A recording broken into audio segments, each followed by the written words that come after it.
Hello students, so this is your teacher Mackenroe, and today I'm going to deal with the class 8 lesson number 2, and the name of the lesson is Children at Work, and that has been picked from your book, the Supplementary Reader.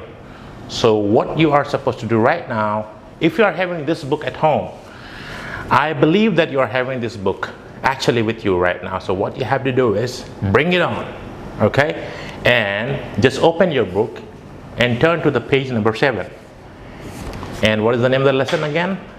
Children at Work, lesson number 2, page number 7.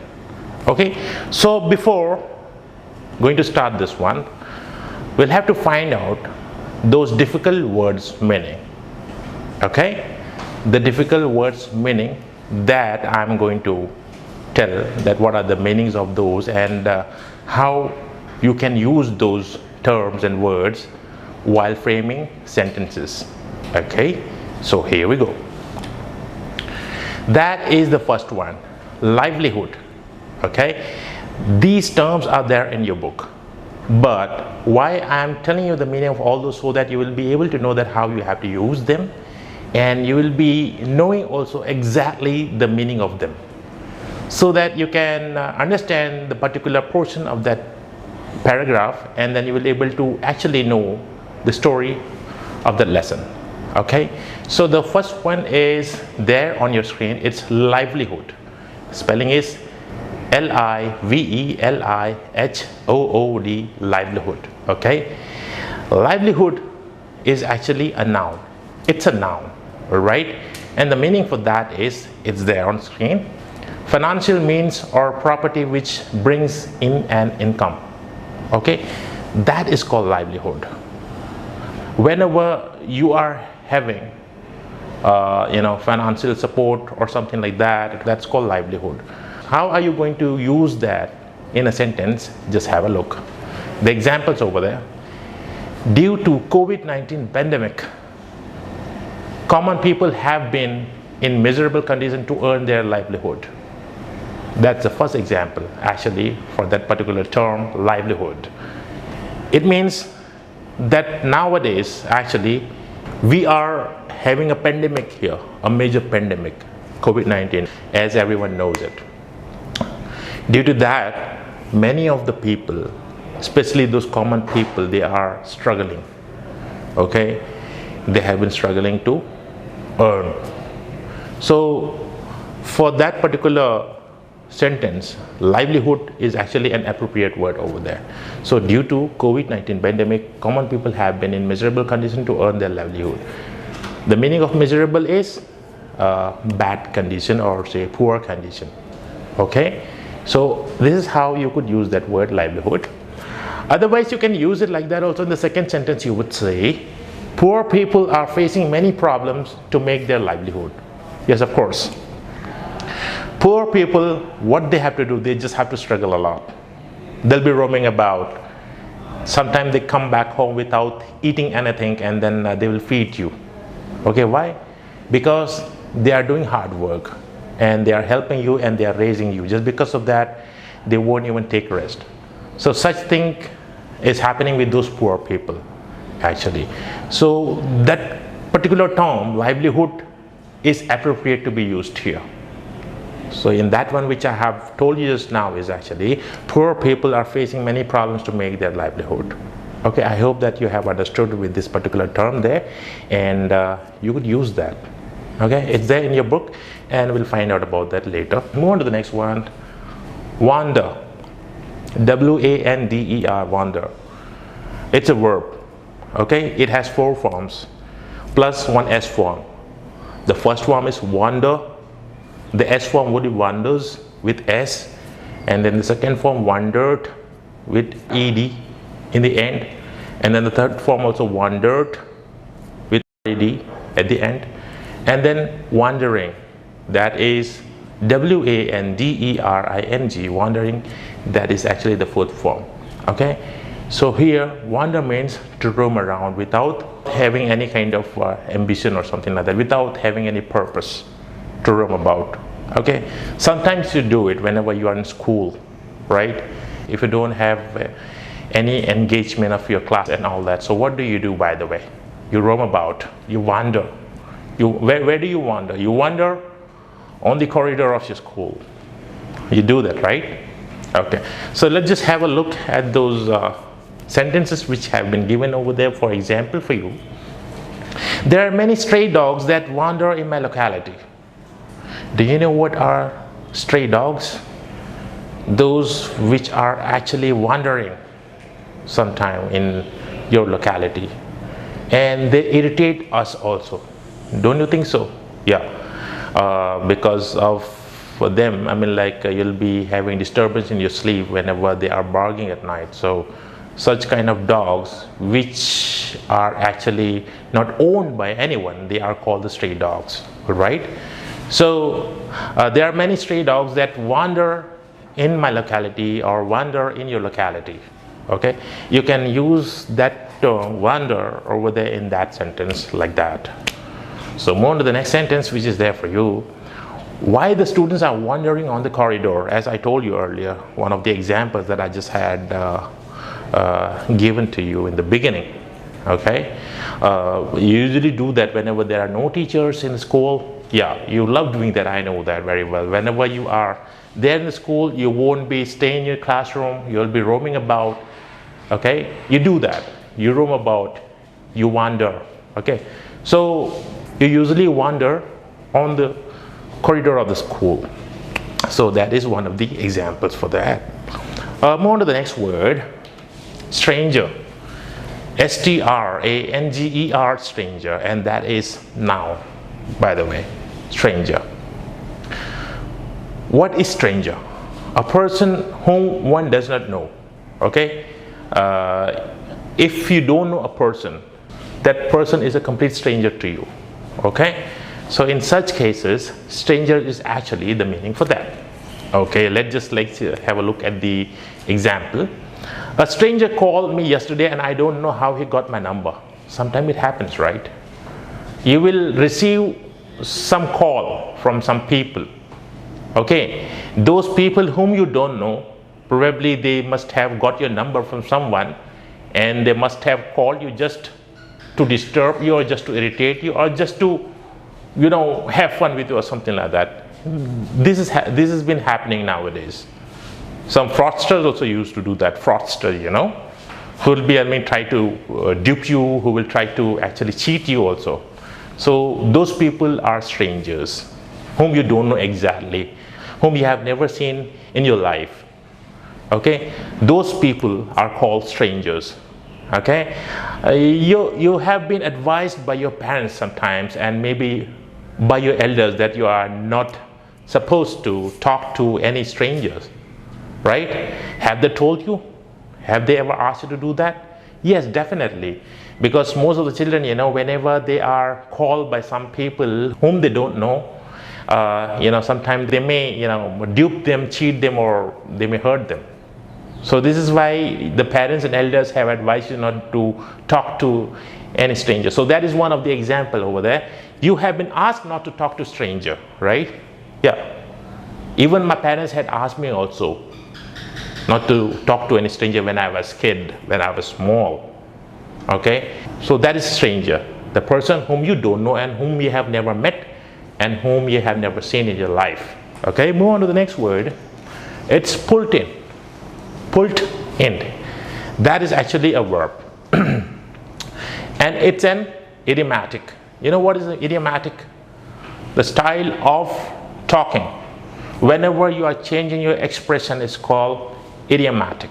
Okay? And that particular word is pulled in. And what does it mean? It means that something has approached or something has arrived. That's called pulled in. For example, my uncle's car had pulled in right in front of me. My uncle's car. That is actually, my uncle has a car and it has pulled in right in front of me. Means it has just stopped or arrived right in front of me. Okay, that's called pulled in. And that is idiomatic word. Idiomatic means the style of expression. Okay, the next example is the train pulled in platform number 9. The train pulled in platform number 9. That means that train has arrived in platform number 9. Okay, so now apart from that one which I am teaching you right now about that term pulled in, I just want to ask you, do you have any idea about the differences between reach and arrive? Yes, that is the question that I just want to ask you. Reach and arrive, all right? These are the two terms over there. Okay, why I'm talking about reach and arrive here? Because I just have used those particular terms in those examples over there. The train pulled in platform number 9, and the first example which I told you, my uncle's car had pulled in right in front of me. That means that my uncle's car had arrived in front of me. Or the second example, the train pulled in, the train arrived in platform number 9. Okay, these are the two words that I will be explaining about, reach and arrive. Okay, it seems that both are having the same meaning, right? Do you think so? Do you think that reach is actually the synonym of arrive, or arrive is actually the synonym of reach? Okay, but let me just clarify this question to you. Reach, that whenever you're reaching to some place, okay, that whenever you arrive to one particular place, that's called reach. And whenever you're reaching to one particular place, that's called arrive, isn't it? You may think like that, right? But the thing is that reach is actually, you have to use this term reach whenever you have struggled to reach to one particular stop or to one particular station. Maybe like you have seen a lot of ups and downs. Maybe you had traveled so far that you did not even eat. You had struggled just to reach to one particular station. You did not have a proper lodging. You did not have shelter. You were actually wandering about. Okay, you were not able to contact your people, your parents, your family members. So that's called reach. I am reaching tomorrow. If you say this, that means that you must have struggled a lot to reach to your destination. Whereas arrive is actually, you were not having any problem at all. The train has arrived. You could say that because there was no difficulty for that particular train to reach. Okay, so you can use this.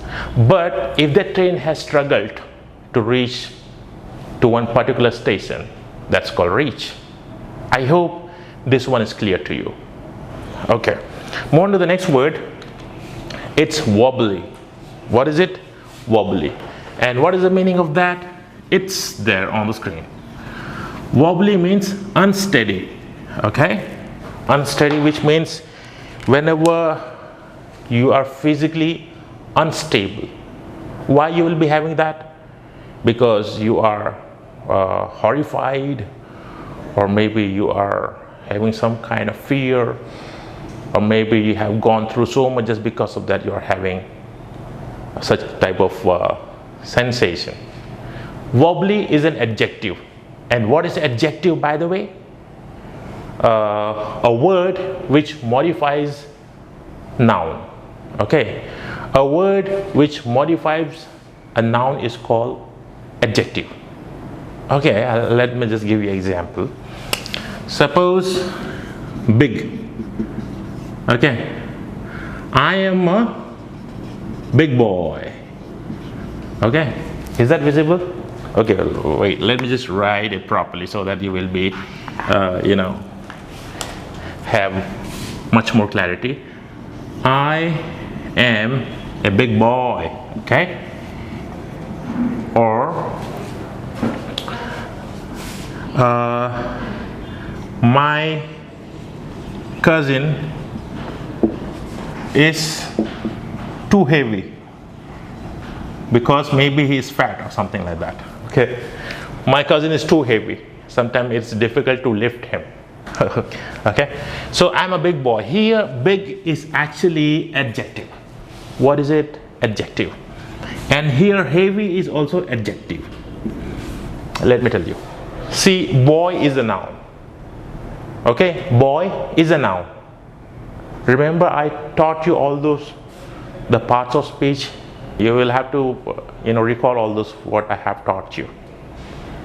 I hope that you remember them. All right. So boy is actually a noun, and here cousin is also a noun here. All right. So big is an adjective and boy is a noun. Here cousin is an adjective and heavy is a, cousin here is a noun and heavy is actually adjective. Now it modifies, actually it tells something about the noun. If you are going to say I am a boy, it just understood, I'm a boy. Now you have to tell that what type of a boy he is actually. He is a big boy. So this modifies the noun. It tells actually that what kind of noun is that. So that's called the big boy, right? So here big is adjective, and this is how you have to use that. In the same way here cousin is actually a noun, and you are telling that my cousin is heavy. That is again modifying the noun there. All right. So the same thing with wobbly. Wobbly is an adjective, and the meaning for that is physically unstable or unsteady. Let's just have a look at those examples there. I have wobbly legs when I see a dog bark at me. Come again. I have wobbly legs when I see a dog bark at me. That is one of the examples over there. What happened to your legs? Whenever you see some dogs barking at you, you will be completely, in shock, or maybe you will be in fear. You will be in such a fear that you won't be able to move yourself here or there. And at that time, you'll be shivering. You will find that your legs are having kind of some sensation. Okay, so it's shivering, or you would say it's unstable. So at that time you would say, I have wobbly legs when I see a dog bark at me. Otherwise, in another example, the scene of a car's accident wobbly shocked me. Okay, this is how you have to use that. Remember, it's an adjective, it's not noun, it's not verb. So you will have to use that just to modify the noun. That's what I told you in one of the examples there, right? Yeah, the scene of a car's accident wobbly shocked me. You were there, and then you witnessed a car's accident, and then you saw all those which had happened, and actually it shocked you, and it actually wobbly shocked you, or in the sense you were helpless, or you were having unsteady body sensation. You were unstable. You were not knowing that what you are supposed to do next. You were not able to move your legs ahead or at the back also. So in that case, it happens. Yeah, whenever we see some incidents like that, it happens to us, all of us. Okay, the scene of a car accident wobbly shocked me. Okay, I hope that this one is clear to you. Move on to the next one. Porter. P-O-R-T-E-R. It pronounced like porter. Okay, porter. It's not porter. It's porter. P-O-R-T-E-R. Porter. And it's noun. And what does that mean? A person who carries luggage. You must have seen all these people, carrying luggage over there in the railway platform, or say, in some harbors, ports, okay, an airport. So those people are called porter. Let me just give you one of the examples there. When I got off the bus, I was looking for a porter. Okay. There, let me just tell you something about that. I just have told you. What did I say? When I got off. Okay. When I got off the bus, When I got off the bus, I was looking for a porter. I was looking for a porter. What is the thing over here is, I just want to explain you about this one. Okay, I got off the bus. I was looking for a porter. Okay, here is the term that at the moment we are learning, and I hope that this has been clear to you. Okay, this is something else.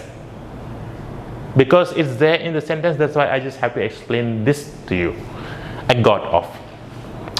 Whenever you are getting down from any vehicle, may it be a bus, car, or say a motorbike, you could use that word.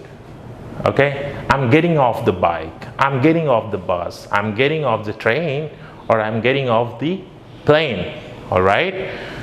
Some of the children I have noticed that they are making this blunder, they are making these mistakes. They used to say that I'm going to get down.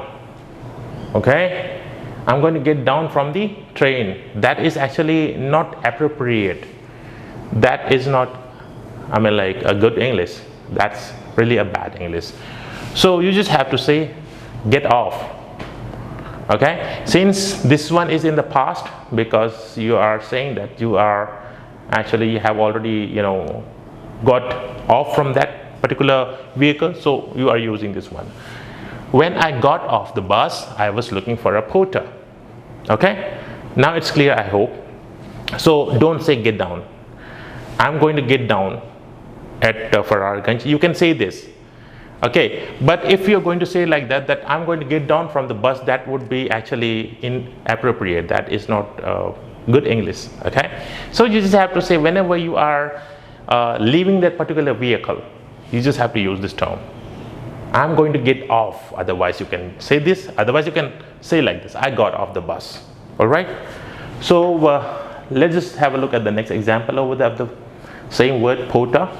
There are many porters who even work late night, right? I don't have to explain much about that, because now you are clear about that what is porter. Those people who carries luggage and all, they are called the porters. Okay, there are many porters who even work late night because they just want to earn money.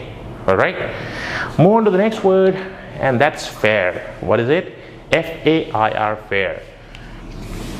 I mean, I think so that you are having a little bit confusion over there, isn't it? You must be in dilemma that what does that mean, fare, actually? Okay, let me tell you, fare. This one, F-A-I-R, fare, and there's another fare also. Remember I taught you this one? Okay, the word which are having the same sound and same spellings, they are called, ring a bell. Didn't I teach you this one? I taught you many things actually, but you must have forgotten. Fine, let me just remind you again. F-A-I-R, fare. Okay, why I have written two fares here? Because I just want to tell you that these two, they are having the same spelling, they are having the same sound as well, but they are having different meanings. All right, fare is actually complexion. Okay, here fare means complexion. What complexion? The color or the thing that we wear actually. Okay, I'm saying we wear, we are wearing. That's called the complexion, like dark complexion, fair complexion. Okay, so this one is one of the meaning of this one, fair. Another one is actually it's called a gathering, community gathering. You must have noticed that in your village or town they usually celebrate such kind of fair. Let me just tell you in Hindi, Mela, you call that in Hindi Mela. All right, community gathering, or say a market, all right, exhibition, something like that, that are there in your community for your entertainment.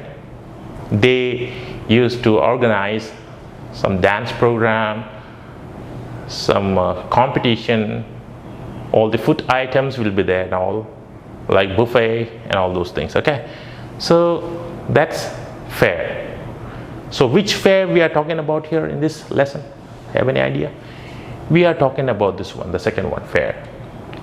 The community gathering or a market that in the community we usually celebrate. Okay, we are talking about that one because here we are going to deal with this today in that lesson.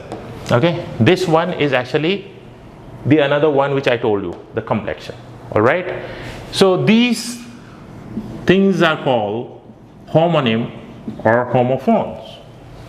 Okay, now you are getting me. Yeah, I have taught you this one, homophone and homonyms. All right, the words which has the same sound and the same spelling but have various meanings, they are called homonyms or homophones, or it could be considered as homograph as well. Homonyms, homophones and homographs. All right, let me just write it for you because you will be thinking that why I have left this one. So this is the one. So that's homographs. All right, move on to the next one. It's pump into. Okay, and that is supposed to be verb. Okay, and the meaning of that one is to collide, when you impact with something. Okay, not so hard but directly, that's called pump into. Let's just have a look at the usages of those. He pumped into me while I was walking. I mean, like, you just collide with a person while you were walking because you were not able to see the person who was coming in front of you, who was just coming in front of you, so you were not able to see that person, so you pumped into him. That means that you just collided with him. Okay, not so hard but just direct contact was there. Move on to the next example over there. The counter was crowded and the people were pumping into one another. Okay, it was so crowded in the counter that all of the people, they were pumping into one another. Move on to the next word, that's luggage, and it's noun. And you know, of course, the meaning of luggage, but let me just tell you the meaning of that again here. The bags and containers that hold a traveler's belonging is called luggage. Yeah, it's quite, I mean, like, understandable there. Let's just have a look at the example there. Please don't lose your luggage in the airport. Yep. I'm trying to locate my luggage and I'm yet to find it.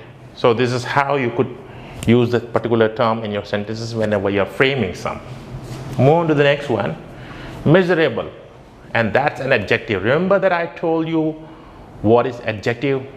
The one which modifies a noun is called adjective. And here the meaning for that miserable is very bad, very sad or ill. Okay, whenever you are in a bad condition, in a bad shape, that's called miserable. Let's just have a look at the examples there. My life is miserable after I have come to Mumbai. Okay, after I have come to Mumbai, my life has become, I mean, like, it has become sad. I mean, like, it's so bad right now that I'm not able to cope with. It is miserable to talk about the uncertainty due to the pandemic. That is another example, which is actually related to COVID-19. Okay, we are having miserable life right now because of COVID-19. Move on to the next one, exhausted. Whenever you're extremely tired, that's called exhausted. And again, it's an adjective. So again, I mean, like, it's an adjective. So let's just have a look at the examples there. We walked almost 20 kilometers and now I'm exhausted. Or more to the next example. The exhausted boy fell asleep after a rigorous practice match of football. Okay, in that way you could use that particular word, exhausted. And that was it. And now see, we just have to deal with the lesson number 2 of some supplementary reader, that is actually children at work. And actually at the moment I'm not able to start with the lesson because I had to thoroughly, explain you those difficult words meaning, so that you will be able to use them and understand them whenever I'll be actually explaining you the summary or the story of that lesson, the children at work. So children, I shall meet you in the part 2 of the same lesson of supplementary reader, lesson number 2, children at work. So Hashtag stay safe, stay healthy, and God bless.